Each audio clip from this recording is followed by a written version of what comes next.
yung inyong mga sinasubmit na kanta, yung lyrics niyan, pinifilter po talaga yan. Di po ba? Hindi po yung dahil high praise, yung ala ages yung inyong birit. Hindi po yun. Ha? 100 score. Yun yung ano. Kaya, anuhin natin, like Ate Clarice, ano na siya, worship leader siya ng April. So, dapat start na ate. Para nag-guide kayo. Nag-guide kayo ni Ate Aga, ni Ate Kuya Man. Thank you po. Thank you po sa lahat.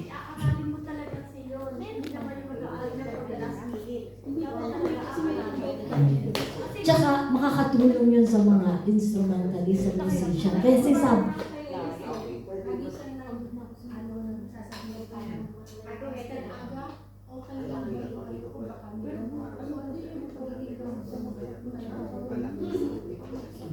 so, sa mga song leader na magpapa-approve sa akin, huwag pong sasamahan mo kung sakali na mag-suggest ako na pwede bang ito yung gawin mo high praise, mas solo. So huwag sasamahan nyo kasi hindi ko naman kayo pipilitin. Kung ayaw nyo, hindi ko kayo pipilitin kung yun ang gusto nyo. Kasi may nakarating na rin parang nagtampo. So huwag pong ganon. Bawal lang nagtampo. Nagsasuggest lang naman ako na parang mas okay ito. So, kasi minsan nakakarating na sa ganon. So yun po yung hindi maganda. Oo nga, ako rin ako. Kasi before, sinend ko sa kanya yung welcome song. Tapos sabi ni Cindy, ikaw na pakalma sa kanya kasi parang kung yan ang sinasabi ng Holy Spirit ng tayo, bakit hindi yung pala, sa akin Lord na dapat pala yung nakatahin.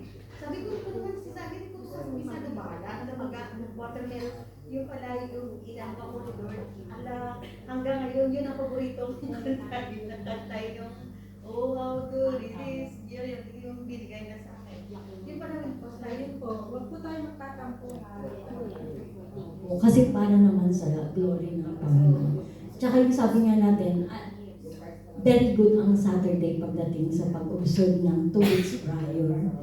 Kasi sabi ko, yung practice na yan, makakatulong yan sa musician. Kung wari, hindi available si Kian, nakapag-submit na yung susunod sa kanya, pwede natin siyang atakin. Kasi naano na ng musician naka-ready, may reserve na agad tayong 1 week. So hindi natin magiging problema kung bigla-bigla na hindi available si kasi maaano na yon na ano na ng musician at saka ng instrumentalist. Yun po yung purpose na makita ninyo na yun yung ano nun, purpose na every prior to your schedule, 2 weeks prior to your schedule, mag-submit na kayo. Kasi para din po yan sa kung may mga unnecessary situation, meron tayong, di ba ang bilis, napapaakyat agad na hindi available si ikaw this week, next week na lang. Ganun po yung purpose mo, di po ba? So, sis Kuya. Ano po, may two stuff po ako. Yung una po yung hand signals natin, ka-clarify lang natin. Pag-decision Oh, meron yun. Yun, sa Brand Forest ko lang binili yun. Hindi, 30 lang yun sa Brand Forest. Nandun, kunin mo doon sa sa yung bag na red. Sa Nakil Mall. Sa amin doon. Nandun, tingnan mo, okay lang.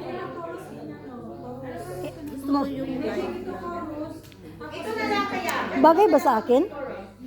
Bagay sa akin yun?